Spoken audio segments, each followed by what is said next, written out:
So here with Princeton head coach Sam Shweisky.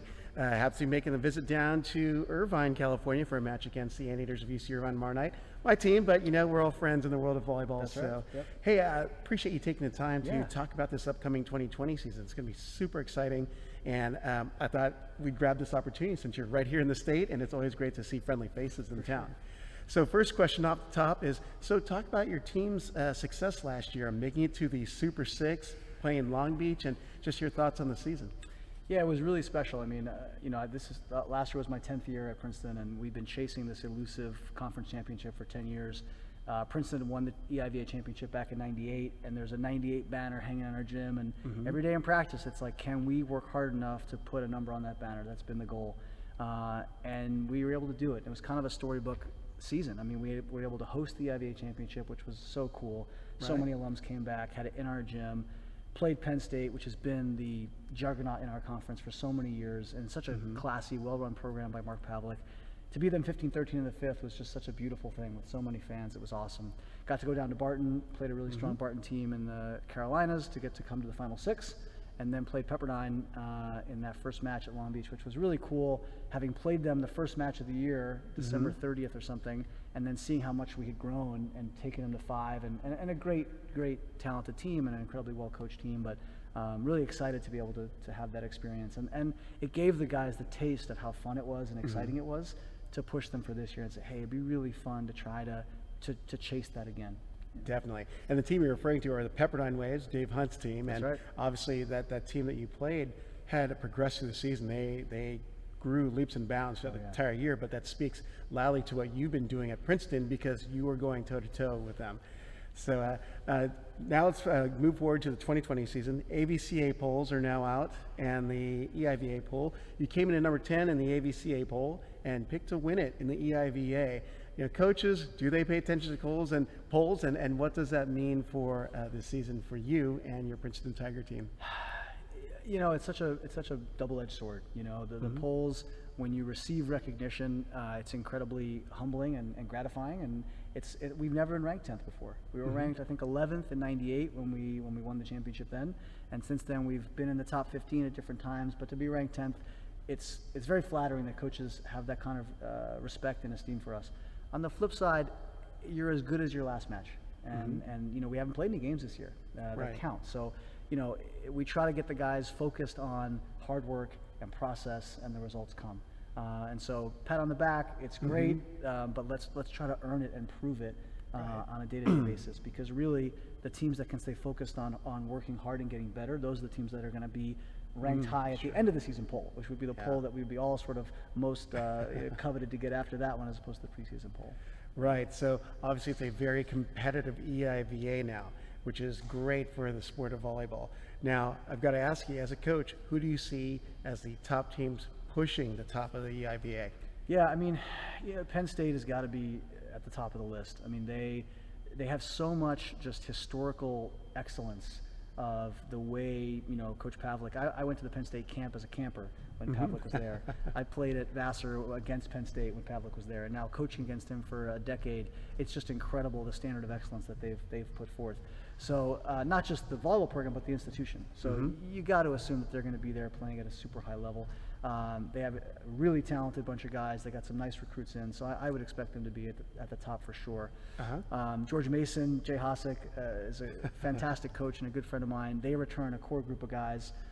They have a really strong opposite, Hayden Wagner, who I expect to do tremendous things.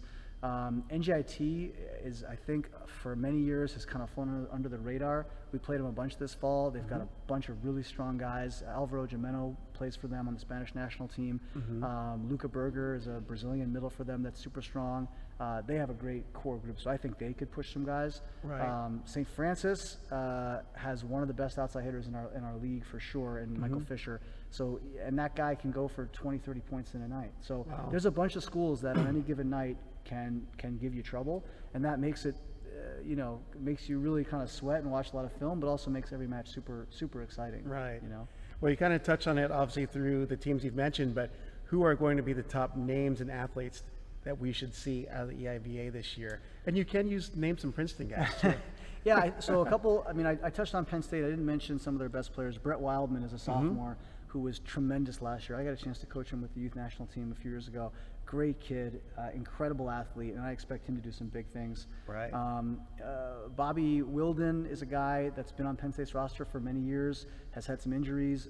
Word is he's healthy, and if he's healthy, Yeah. he's a beast of an animal and an athlete. So I think those two guys together. Henrik Falk-Lawton is back. The big lefty, I'm blanking on his name right now, that they have, the 6'11" lefty from California, is tremendous. They have a lot of very strong pieces Right. that I think are gonna give some guys some trouble.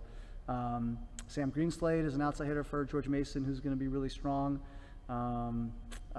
There's a setter for St. Francis that's very strong. Rummy does a great job training setters.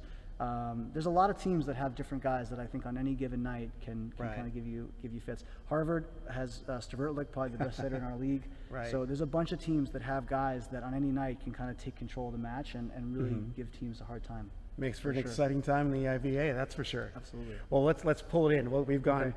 macro, let's go to the micro. Okay. So let's talk about your team. You've got a solid core coming back in. You've got Joe Kelly running the court. You've got a few outsides in Greg Luck as well as Parker Dixon, and your middle opposite actually looks like you're going with opposite with humans. Yeah. So talk about this team that you've got coming out for 2020. Yeah, I mean, so the three seniors, Human, Dixon, Luck, they've been on the court since freshmen. And so that's the benefit of having them play so many matches for us and sort of Right. take their lumps early as in their career. They figured a lot of things out. And by now, they're much more relaxed and sort of confident on the court.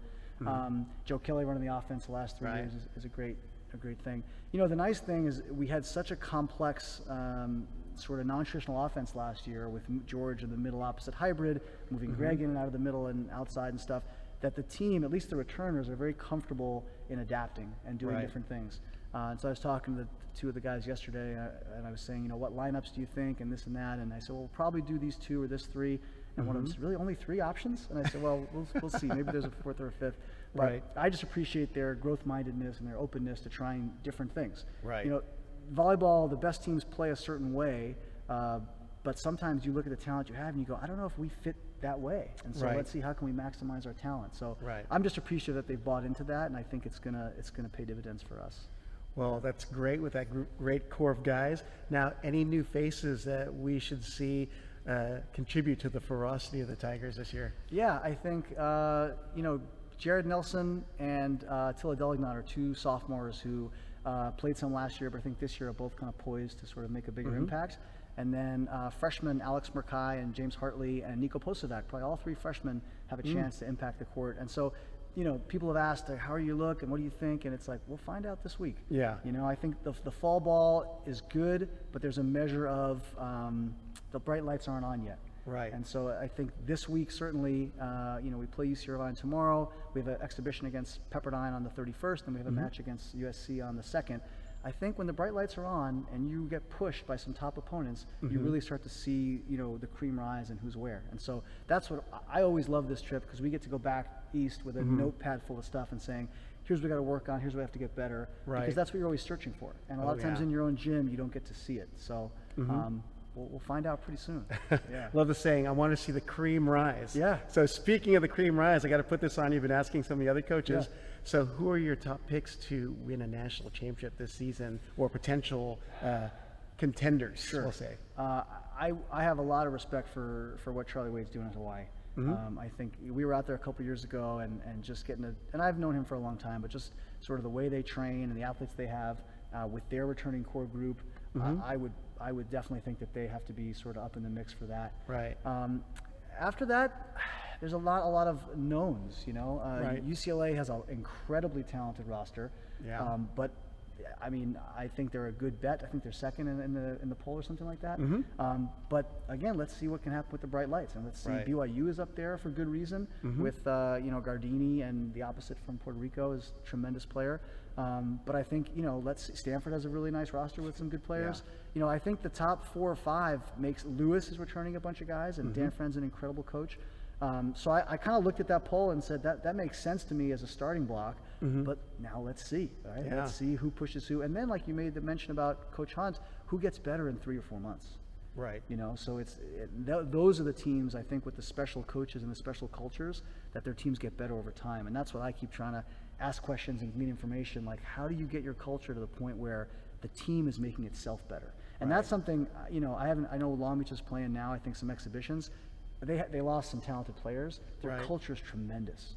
I was down at the holiday camp watching Nick McCrae run the culture that they run over there with Alan Knipe, it's unbelievable. Right. And so I wouldn't count them out. I mean, there's a lot of teams, I think, that have so many things going for them that you think could make a run come May. All right, I'm going to put this one on you. I had to ask. So we've got the favorites, but is there a dark horse pick that could win a national championship? You kind of mentioned Long Beach State, but let's nail one down here and get it documented. A dark horse pick. If I had to pick a dark horse for the national championship, I would probably go with Lewis. Yeah, I think they're just outside the top 5 right now. They're 6th or something like that. Yep, 6. I just know we played him last year. I've coached with Dan Friend in the youth national team, junior national team. He's a tremendous coach, and I wouldn't pick him as a favorite, but come May, I don't know. They look pretty sharp and they're pretty dialed in, so it's definitely a possibility.